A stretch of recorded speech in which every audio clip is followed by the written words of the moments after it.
Hola, un momento, antes de ver la clase. Si estás aquí es porque quieres estudiar online, ¿verdad? En CEASFOR tienes la opción de más de 250 cursos 100% online que cambiarán tu futuro en tan solo un año de formación. Solicita ya más información en ceasfor.com o llámanos al teléfono que aparece en pantalla. Ahora sí, vamos con la videoclase.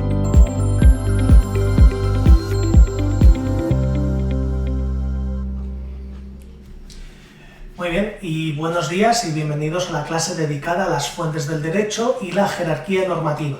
Es una clase introductoria y por ello está incluida en el nuevo curso, en la nueva aula de Introducción al Derecho.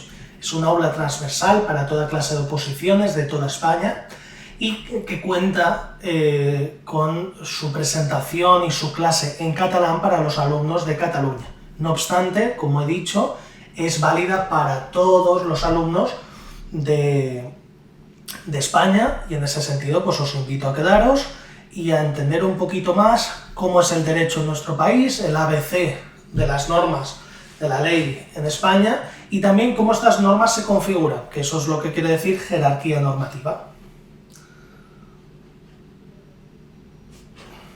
Mi nombre es Álvaro Rincón, eso nunca cambia, si ya me habéis tenido en otras clases este chiste siempre cae. Y los objetivos de la sesión, ¿cuáles son? Pues determinar los aspectos más esenciales de esta cuestión, ¿vale? Vamos a poner los puntos sobre las íes en aquellas cuestiones de relevancia en relación a cuáles son las fuentes del derecho y cómo se organizan estas fuentes.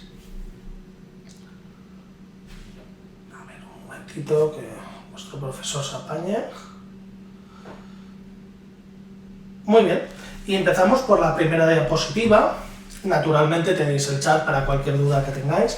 Y empezaremos con la primera diapositiva, que es bastante sencillita, que es la introductoria, y nos dice qué es el ordenamiento jurídico. En muchas ocasiones, en vuestros apuntes, vais a ver la expresión ordenamiento jurídico, o su abreviatura, que es OJ. Ordenamiento jurídico es realmente el derecho, es decir, el conjunto de las normas que rigen nuestra vida en sociedad. Eso sí, es un conjunto de normas, el derecho, el ordenamiento jurídico es un conjunto de normas que no están separadas entre sí, que no son normas simplemente unidas, ¿no?, para regir nuestra vida, sino que realmente están interrelacionadas, están organizadas jerárquicamente y ordenadas según reglas determinadas, que son las que veremos más adelante. En definitiva, que no son normas que se encuentren aisladas, sino que son normas que tienen relación las unas con las otras. Este ordenamiento jurídico en España veréis que está organizado de la siguiente manera. Nos deberíamos imaginar en nuestra cabeza un triángulo, una estructura piramidal, porque cuando decimos que están ordenadas según reglas determinadas, el principio más importante que las va a organizar es el principio de jerarquía, es decir, que algunas normas son más importantes que otras. Algunas normas no pueden contravenir lo que dice la norma superior. Así que, aunque lo trataremos en otra diapositiva más adelante, ya vamos a empezar a imaginar esta estructura piramidal, que está coronada ¿por quién? Por la Constitución española. Lo más probable es que si estáis estudiando oposiciones, vuestro primer tema sea la Constitución española. Y estoy seguro que nuestros alumnos hoy conectados son víctimas de estudiar este tema, que en ocasiones puede ser un poquito farragoso, un poquito aburrido, ¿no?, en ocasiones, aunque tiene muchas cosas bastante bonitas a nivel jurídico y algunas cosas que son bastante interesantes porque están en nuestra vida del día a día y a veces no nos damos cuenta, ¿no?, de que alguien lo tuvo que escribir para que efectivamente se cumpla. Así que este ordenamiento jurídico va a estar coronado por la Constitución española, y es de la Constitución española que nacerá el resto de normas. Pero ahora vamos a tratar las características de este ordenamiento jurídico. Primero diríamos que es un ordenamiento jurídico que tiene como característica principal la unidad, es decir, es un conjunto de normas en el que cada norma está situada en un punto concreto de esa pirámide. Lo que no esté situado en esa pirámide, en ese ordenamiento, no es derecho. Así que todas las normas están en un único ordenamiento jurídico y ese ordenamiento jurídico tiene una forma de relacionar cada norma con las demás. También es un ordenamiento coherente. ¿Qué quiere decir? Que el ordenamiento, que el propio derecho, cuenta con normas para resolver las contradicciones que hay entre las normas. Es decir, tenemos que aspirar a conseguir un ordenamiento que no se contradiga, que para un mismo supuesto de hecho no nos dé soluciones jurídicas diferentes. Pero en el caso de que las diese, siempre va a haber algunas normas para determinar cuál es realmente la solución jurídica que debe ser aplicada, cuál es la conclusión, la consecuencia jurídica, perdonad. Y en este caso es un sistema coherente. ¿Por qué? Porque tiene estas normas para evitar las contradicciones. ¿Hasta aquí tenéis alguna duda, alguna inquietud sobre lo que he dicho? ¿Se entiende todo? Vamos a ver, de momento aún no he preguntado individualmente, que yo soy muy de eso, pero bueno, no sé si Ana, Laura, Mari Carmen, Marina, Nuria, otra Nuria también, Óscar o Selena tienen alguna duda. Óscar nos dice que todo bien. Bueno, si veis que en algún punto voy muy rápido o tenéis alguna duda, naturalmente preguntad. Si estáis desde casa viendo esto en diferido, que sepáis que estamos a 10 de enero, por eso voy con Hasei, y que cualquier duda también decís el minuto y la enviéis vía tutoría. Muy bien, pues seguimos. También podemos decir de nuestro ordenamiento jurídico que es pleno. ¿Por qué nos interesa esto? Porque es interesante entender que nosotros no podemos consentir como agentes, ¿no? como personas que están relacionadas con el derecho, que hacemos uso del derecho, que en ocasiones lo aplicamos, sobre todo si estáis haciendo alguna oposición para cuerpos policiales, ¿vale? Todo el rato estamos utilizando normas jurídicas en nuestro día a día. No podemos consentir y no podemos dar por hecho que nuestro ordenamiento jurídico no pueda resolver alguna situación. Todas las situaciones deben ser resueltas a través de nuestro ordenamiento jurídico. Así que de ese modo tenemos que entender que nuestro ordenamiento jurídico es completo y siempre va a haber una norma aplicable, bien sea directamente porque está regulando ese caso concreto, o bien sea subsidiariamente, en el caso de que no exista una norma para ese caso concreto, siempre va a haber una norma para resolver todos los asuntos, ¿vale? Porque de otro modo estaríamos diciendo que nuestro sistema es imperfecto y que no es capaz de resolver las situaciones de la vida real. Entonces ahí tendríamos un problema en el sentido de decir, bueno, ¿esto nos sirve realmente tener derecho o no? Luego también tenemos la característica del dinamismo, es decir, nada es para siempre. Las normas se dice que tienen voluntad de pervivencia, ¿no? De permanencia.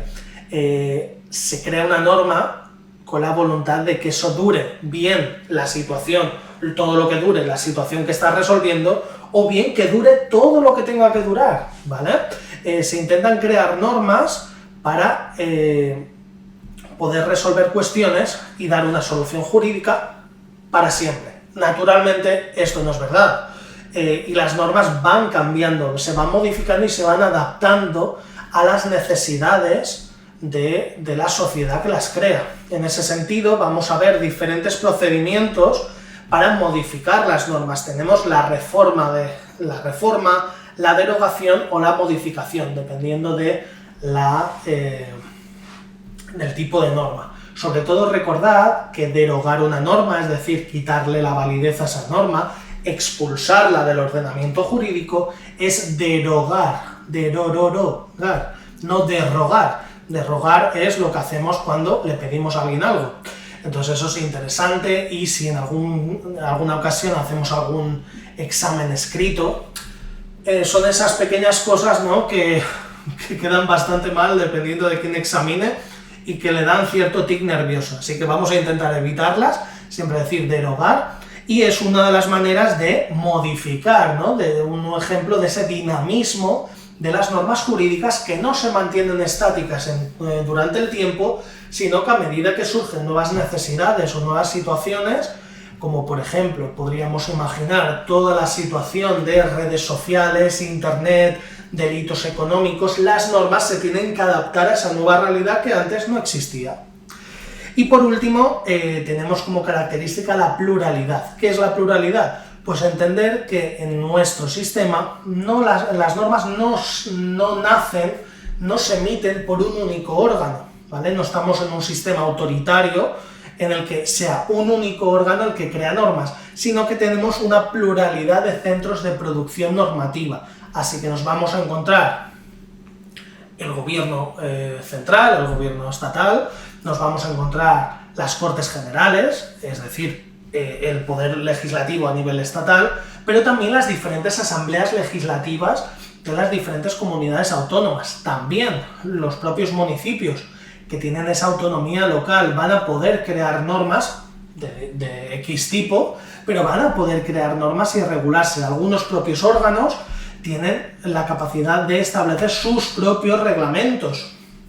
Y también hay que recordar que España está en el contexto de la Unión Europea, así que también tenemos un centro de producción que excede, ¿no?, nuestra territorialidad, que es el de la Unión Europea.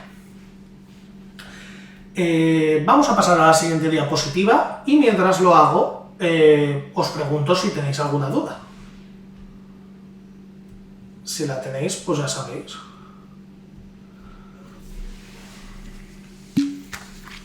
Muy bien, me alegro. Pues vamos a ello. Ahora vamos a hablar de las fuentes del derecho español. Cuando hablamos de fuente, nos imaginamos una fuente. Y no es incorrecto. Es decir, a una interpretación clasicista del derecho diría que fuente del derecho es aquello de donde mana, ¿no?, el derecho, donde brolla, que dirían en catalán, de donde nace, de donde emana, de donde sale el agua y salen también las normas jurídicas. Hoy en día, con fuentes del derecho nos referimos concretamente a esos instrumentos de derecho, a esa tipología de normas que conforman el derecho español, que conforman el ordenamiento jurídico. Por una cuestión tradicional, las fuentes del derecho español se incluyen en el artículo 1.1 del Código Civil. Vamos a desgranar este artículo porque quizás puede llevar a confusión si alguna vez intentáis indagar por vuestra cuenta. Sí, vamos a resolver esta cuestión y luego iremos paso a paso por cada tipo de norma. El artículo 1.1 nos dice: las fuentes del ordenamiento jurídico español son la ley, la costumbre y los principios generales del derecho. Así que ya anotamos, ¿no?, mentalmente, ley, costumbre, principios generales del derecho, pero es bastante más complejo que esto. ¿Por qué? Vamos a ello. Cuando hablamos de ley, la ley, hemos dicho la ley, la costumbre, los principios generales del derecho. Cuando hablamos de ley, podemos hablar de ley como cualquier norma escrita, o ley concretamente como un tipo concreto de norma jurídica, ¿vale? La ley, a nivel, por decirlo así, de una manera más técnica, una manera más objetiva, la ley es el tipo de norma que crea el poder legislativo, ¿vale? Las Cortes Generales, las asambleas legislativas de cada comunidad autónoma son las que crean un tipo de norma con rango legal, que está justo por debajo de la Constitución. Es el segundo tipo de norma en esa pirámide porque es expresión de los representantes del pueblo y por eso tiene una posición preeminente en esa pirámide justo después de la Constitución. Pero también nos podemos referir a la ley como cualquier tipo de norma escrita. Si volvemos a la diapositiva anterior, veremos que efectivamente en el Código Civil se está refiriendo así a la ley. Así que nos está diciendo que las fuentes del ordenamiento jurídico del derecho español, en definitiva, son la norma escrita, la costumbre y los principios generales del derecho. Los trataremos más adelante los otros, pero el que más nos interesa es la ley como la norma escrita. ¿Por qué? Porque estas fuentes del ordenamiento jurídico, ¿consideráis que tienen el mismo valor? La norma escrita, la ley, la costumbre y los principios generales. ¿consideráis que tienen el mismo valor? ¿O alguno prevalece sobre el otro?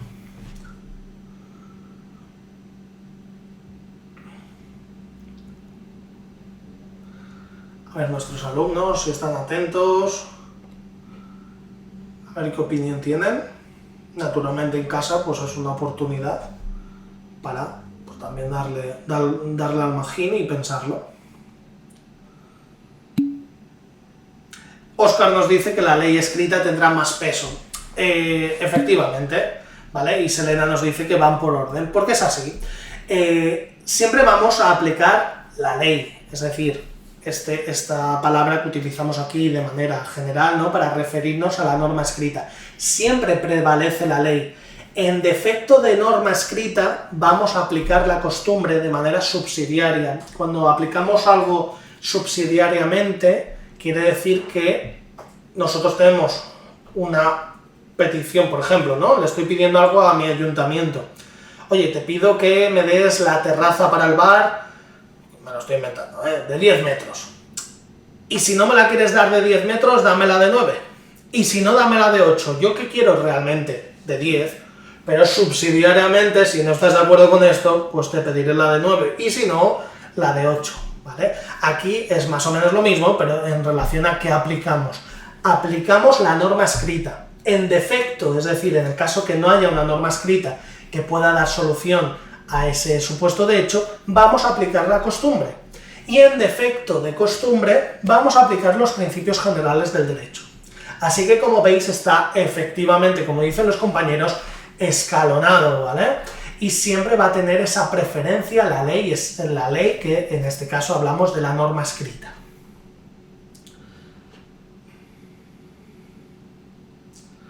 Muy bien, y ahora vamos a las fuentes del derecho español con un poquito más de información.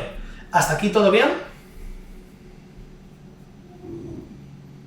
Que es cuando se empieza quizás un poquito a complicar la cosa, así que bueno, vamos haciendo estos parones que nos vienen bien a todos, yo creo.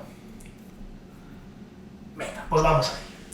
Las fuentes del derecho español, como ya veis en el artículo, no las separa de este modo, pero es una separación doctrinal, es decir, una separación de los estudiosos del derecho que están, por decirlo así, categorizando las fuentes para hacerlo más comprensible a la hora de estudiar el derecho como una ciencia.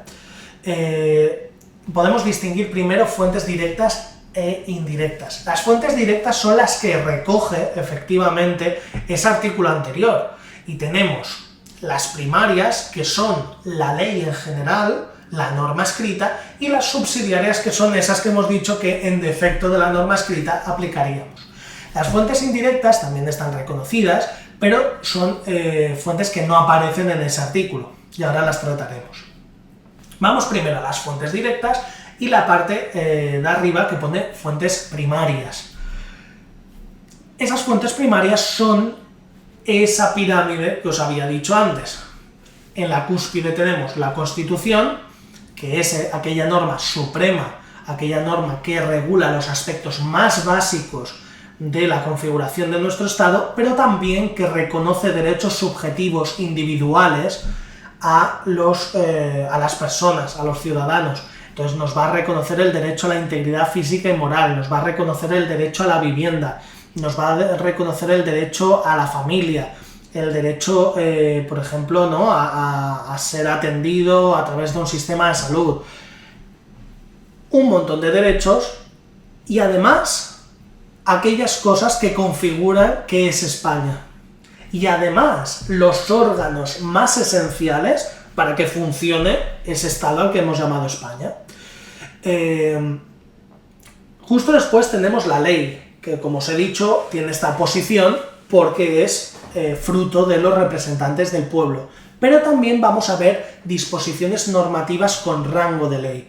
Las disposiciones normativas con rango de ley no son ley, pero tienen el mismo rango, es decir, tienen la misma posición y los privilegios que comporta, y que ahora hablaremos, esa posición, ¿vale? Pero no está creada por los representantes del pueblo, no está creada por el poder legislativo, y por eso no la vamos a llamar ley. La vamos a llamar de otros modos que ahora trataremos. Por último tenemos el reglamento. Reglamentos son las normas creadas por el Poder Ejecutivo, por los gobiernos. Y bien pueden ser los gobiernos como el central o el autonómico, o también entra en esta categoría que tiene muchas tipologías diferentes de normas, también los consistorios, también los gobiernos locales que pueden crear, por ejemplo, ordenanzas, ¿vale? Ahí están todas las normas que no son propias del poder legislativo, sino del poder ejecutivo. Como normas, como fuentes directas subsidiarias, tenemos esas dos que hemos dicho aparte, que se aplican en defecto de las anteriores. En defecto de constitución, ley y reglamento, vamos a aplicar costumbre, y si no, vamos a aplicar principios generales del derecho. La costumbre es una práctica repetida a lo largo del tiempo, aceptada por la comunidad y a la cual se le da un valor jurídico. La costumbre, por ejemplo, podría ser en el caso de que nosotros fuéramos a una panadería, o vamos a ponernos un poquito más casuísticos, vamos a una churrería, ahora que hace frío, quizás estáis viendo esto en verano y decís, pues oye, pues ahora churros no me apetece, ¿no? Pero ahora que hace fresquito, pues oye, mira, estamos ahí con los amigos en la calle, vamos a coger unos churros. Y hemos llegado nosotros primero, pero se nos cuela alguien. Con el frío que hace, ¿no? Molesta. Se asume que el primero que llega es el primero en ser atendido. Pero esto no es porque sí, esto es una costumbre. Una costumbre además heredada del derecho romano. Del derecho romano, la expresión latina que utilizamos, ¿no? Que es prior tempore potior jure, es decir, el primero en tiempo tiene el derecho, el primero en tiempo tiene la potestad, en este caso, de ser atendido el primero. Y nos parece algo muy lógico. ¿Por qué? Porque naturalmente no hay ninguna regla, no hay ninguna norma escrita que regule cómo es el orden de preferencia de atención a los clientes en una churrería, ¿vale? Pero efectivamente hay una costumbre, y como también podríamos argumentar que hay una costumbre de que quizás si hay una persona impedida o que tiene algún problema de movilidad, quizás le dejemos pasar antes, ¿vale? Luego también tenemos los principios generales del derecho. Los principios generales del derecho son aquellas ideas generales que un poquito, por decirlo así, atraviesan nuestro derecho y lo informan, es como se dice técnicamente, informan a nuestro derecho, informan a nuestro ordenamiento jurídico. Por ejemplo, el principio de igualdad, ¿no? El principio de igualdad atraviesa nuestro derecho. No tiene sentido que tengamos tantas normas para proteger la igualdad y que luego haya una norma que no la quiera proteger o que no te presta atención a esto. Efectivamente, todas las normas están inundadas, están atravesadas por esta idea del principio de igualdad. Pero hay muchísimos otros más principios, como por ejemplo el interés superior del menor. Es un buen ejemplo para hablar de los principios generales del derecho. En el caso de los divorcios, y ahora diréis, ¿y yo que estoy aquí hablando de divorcios? Bueno, deje de abogado, disculpad. En el caso de los divorcios, por ejemplo, no importa lo que quiera el padre o la madre, o el padre y el padre, o la madre y la madre, no entro ni salgo ahí, me vengo a referir. No importa lo que quieran los progenitores, sino lo que le venga mejor al menor. Eso es lo que se llama el interés superior del menor. Siempre en los procedimientos de familia se tiene que buscar el interés del menor. Naturalmente no hay una norma escrita para cada caso de divorcio o de guarda-custodia. Es decir, no hay una norma que diga, en el caso de que la madre se quiera mudar a Aragón, pero el padre quiera mantenerse en Cataluña, el niño o niña, da igual, el menor, va a tenerse que ir con el progenitor que esté en Aragón porque no hay ninguna norma sobre eso. Es muy casuístico. Así que nos vamos a regir por un principio general que es que siempre vamos a perseguir lo que sea mejor para el niño o niña, da igual, el menor. ¿Vale? Así que este sería un buen ejemplo de qué es un principio general del derecho. Toda la legislación, toda la normativa dedicada a protección del menor, de infantes, de adolescentes, de protección de la familia, siempre va a ir dirigido a la protección de aquellos menores. ¿Vale? para que veáis un ejemplo de qué sería un principio general del derecho, y toda la normativa creada al respecto a esto viene atravesada por esta idea general. Así que en el caso de que no tuviéramos ninguna norma que aplicar para un caso de familia, porque no hay ninguna norma concreta que nos regule ese caso concreto, y tampoco hay una costumbre sobre ello, el juez va a tener que dictar sentencia en relación a esos principios generales del derecho, ¿vale?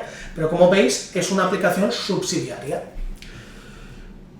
Vamos a ir acabando esta parte, que quizás es un poquito más aburrida. Más adelante la iremos trabajando más, pero tenemos fuentes indirectas, los tratados internacionales y también el derecho de la Unión Europea, que no es una normativa que haya sido creada exclusivamente en España. Así que va a tener en esa pirámide una posición preeminente. ¿Por qué?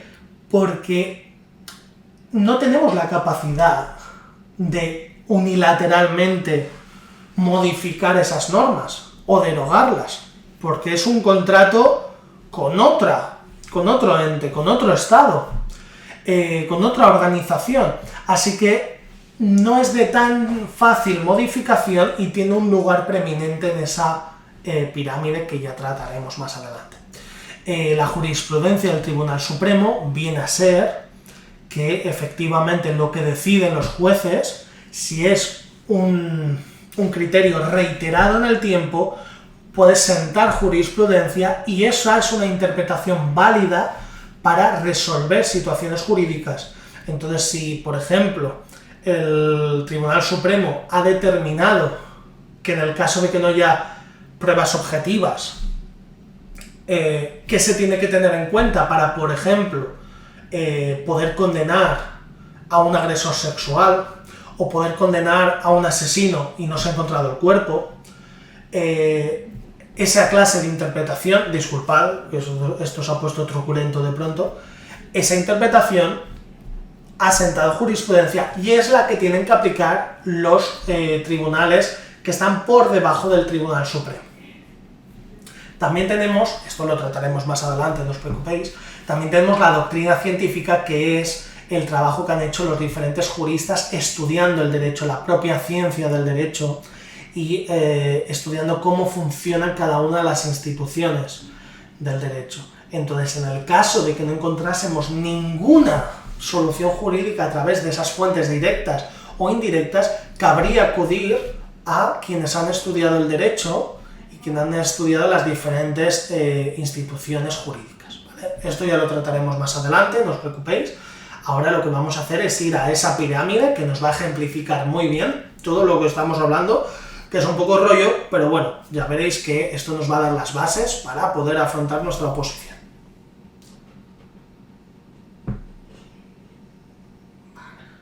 Y aquí tenemos a nuestra amiga, la pirámide, y me gustaría preguntaros de nuevo, soy un poco pesado con esto, si tenemos alguna duda, si todo está bien de momento. Es el momento de preguntarlo, y sobre todo, no tiene que ser una duda concreta, puede ser alguna inquietud o algo que no sepamos explicar muy bien. A veces también puede pasar.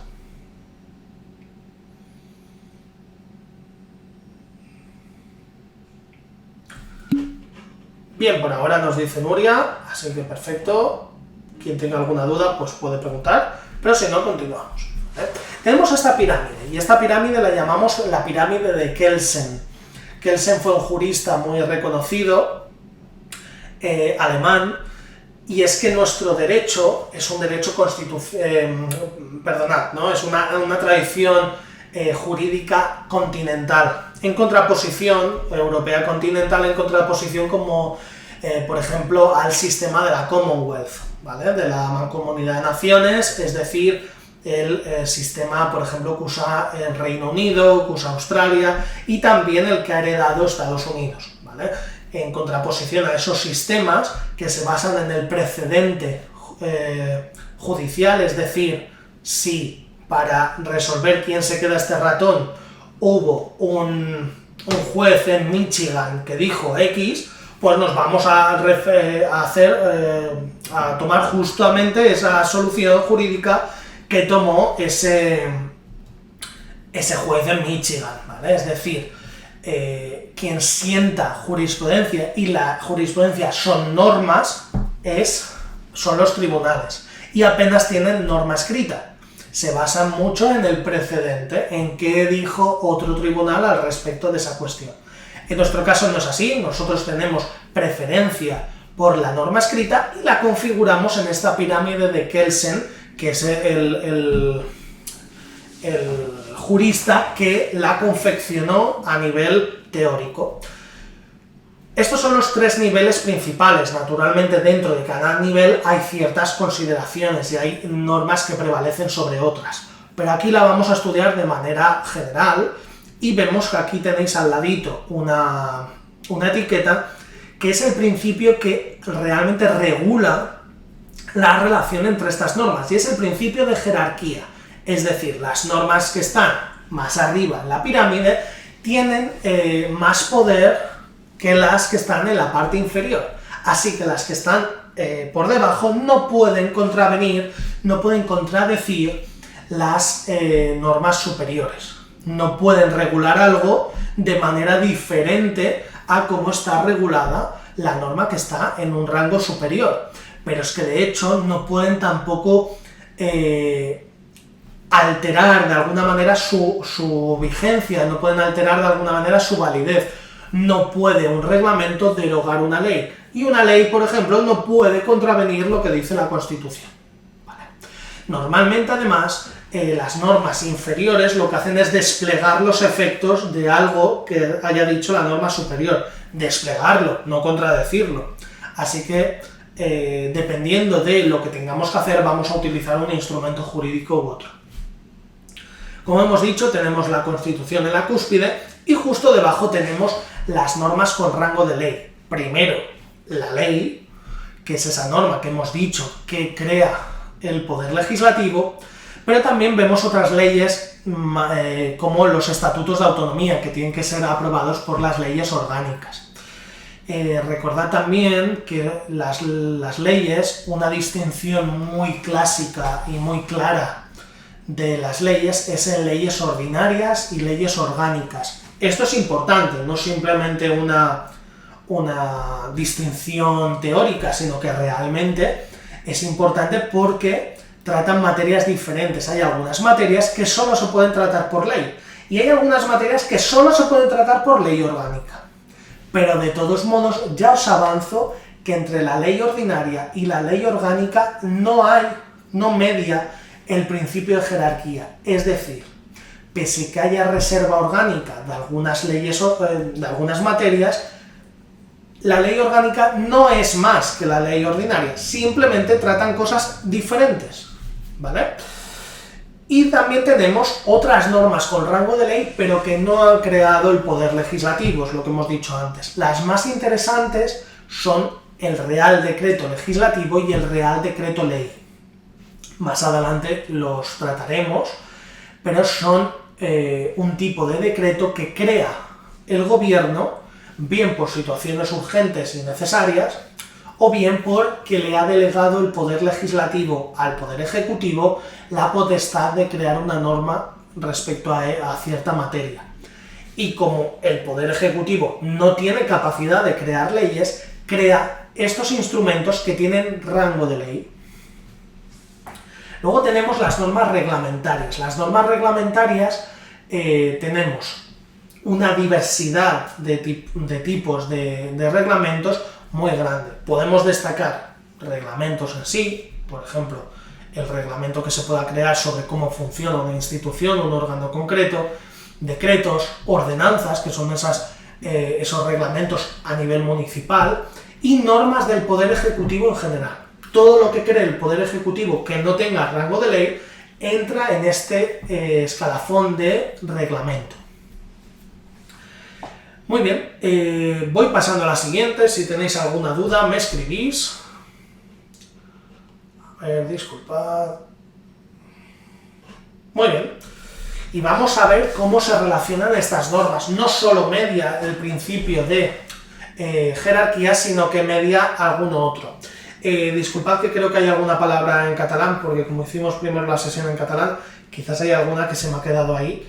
pero como yo os lo voy diciendo todo, pues no hay ningún problema, ¿vale? Pero disculpad que a veces pues uno, como está modificando las palabras, al parecer en los idiomas, pues a veces me he comido alguna. Muy bien, tenemos esta pirámide de Kelsen al lado, ¿vale? Para no olvidarnos de esta configuración. Y ahora vamos a hablar de los principios de relación para evitar problemas a la hora de aplicar las normas, porque a veces no está tan claro. El principio de jerarquía es el más básico y es el que hemos hablado antes. Así que esas normas se organizan según una estructura jerárquica, piramidal, y a cada una se le otorga un rango diferente. Así que las normas con rango superior, con rango inferior, no pueden contravenir las normas con rango superior. Pero vamos a ponernos en situación de que tenemos una situación jurídica X y tenemos que resolverla, y tenemos dos normas que nos permiten resolverla, de rangos diferentes. Por ejemplo, un reglamento que nos da una solución A y una ley que nos da una solución B. ¿Cuál deberíamos aplicar? Pues según el principio de jerarquía vamos a aplicar la norma jerárquicamente superior. Así que en caso de contradicción, en caso de que haya un problema a la hora de determinar cuál es la norma a aplicar, vamos a aplicar la norma superior en rango. También tenemos el principio de temporalidad. Y el principio de temporalidad nos dice que la norma posterior en el tiempo lo que hace es derogar a la antigua. Esta derogación, es decir, la expulsión de una norma de este ordenamiento jurídico, apartarla, quitarle la validez, se puede hacer de manera expresa o tácita. ¿Cómo sería una derogación expresa? Pues una norma que diga: vengo a regular la materia sobre ratones de escritorio y esta norma de 2023 deroga la norma de 2022. La expulsa del ordenamiento. Yo vengo a sustituir esta norma. También puede ser una derogación tácita, que no se dijese, pero si pongamos que la norma de 2022 dice que los ratones tienen que ser blancos y la norma de 2023 dice que tienen que ser negros, aunque no se diga, si realmente coincide y la solución es diferente, vamos a priorizar la solución que da la norma más nueva, entendiendo que es la última voluntad del legislador. Aprovecho para deciros que si en alguna ocasión leéis o veis o oís, o a mí me oís decir legislador, el legislador no es nadie concreto, no es Juan Pérez el legislador, sino que con legislador hablamos de una figura abstracta que sería aquel que crea las normas. Nos referimos al Parlamento, nos referimos a las Cortes Generales, a las asambleas legislativas, ¿vale? No es nadie en concreto, es una manera de decirlo, ¿vale? Entonces, bueno, ya aprovecho para contaros esta tontería. Y vamos al siguiente principio. Ahora estamos son las 13:44. Espero poder acabar este apartado, quizás empezar a hablar un poquito del siguiente, de así la siguiente sesión, que será este jueves, será un poquito más liviana, porque ya todo este grueso ya lo tendremos hecho y nos iremos a cada tipo de norma. Vamos al principio de especialidad, y nos dice este principio de especialidad que ante dos normas que den soluciones jurídicas diferentes, vamos a intentar aplicar aquella norma que sea más específica. Si, por ejemplo, estamos diciendo que la exportación de plantas está prohibida, pero luego hay una norma que dice las rosas se pueden exportar, y nuestro caso concreto va sobre rosas, siempre vamos a acudir a esa norma más concreta, a esa norma específica, entendiendo que el legislador ha querido separar la cuestión de las rosas aparte y ha querido darle un tratamiento normativo diferente, así que no tiene lógica que nosotros vayamos obcecados a la norma general cuando realmente hay algo concreto, ¿vale? Y luego, por último, tenemos el principio de competencia. ¿Qué quiere decir esto? Que para que una norma sea válida,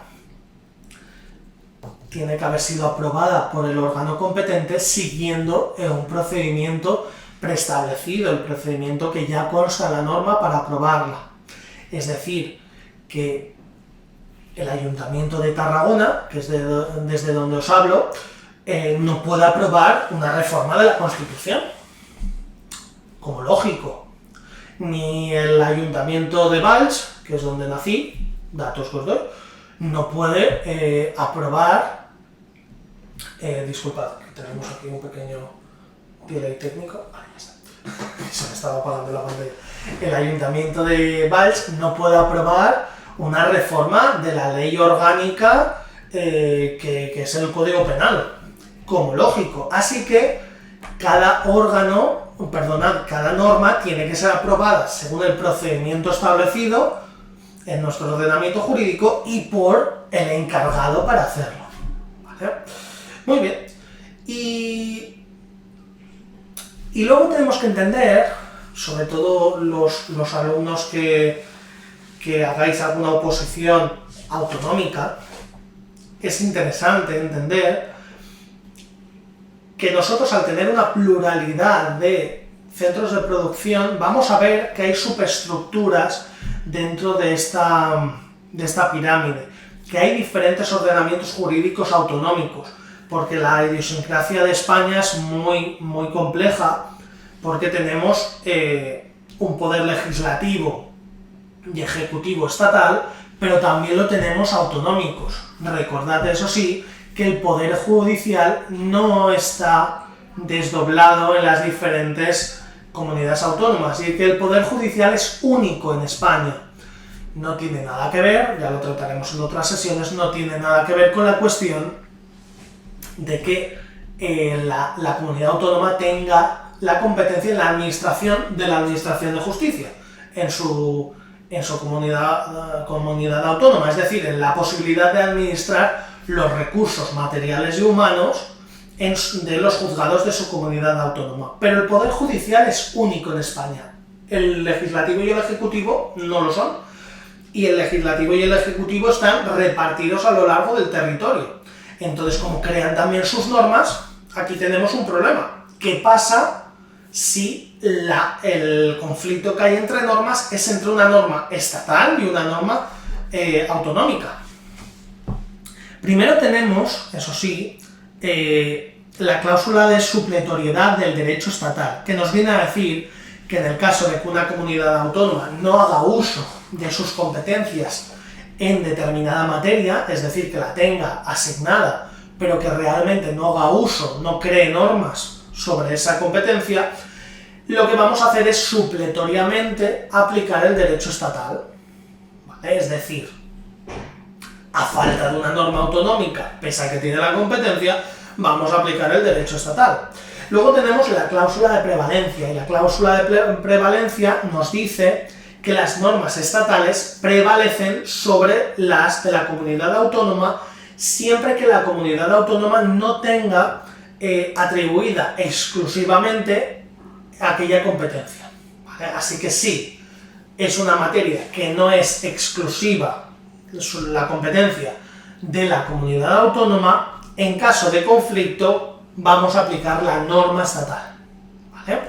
Cláusula de supletoriedad del derecho estatal y cláusula de prevalencia.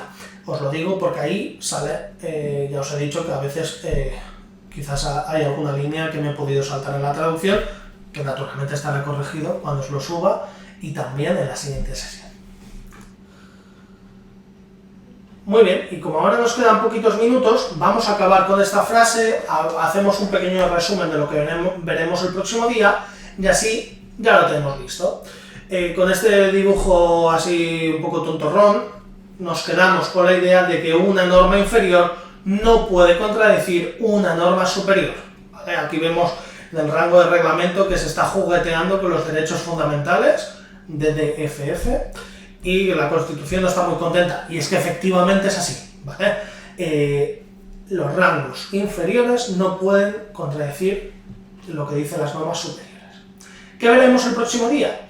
Teniendo en mente esta pirámide, vamos a tratar el rango constitucional, es decir, la Constitución. Vamos a hacer una pequeña introducción para que cuando lleguéis al tema de la Constitución ya no suene esto arameo, ¿vale? Ya tengamos ciertas nociones.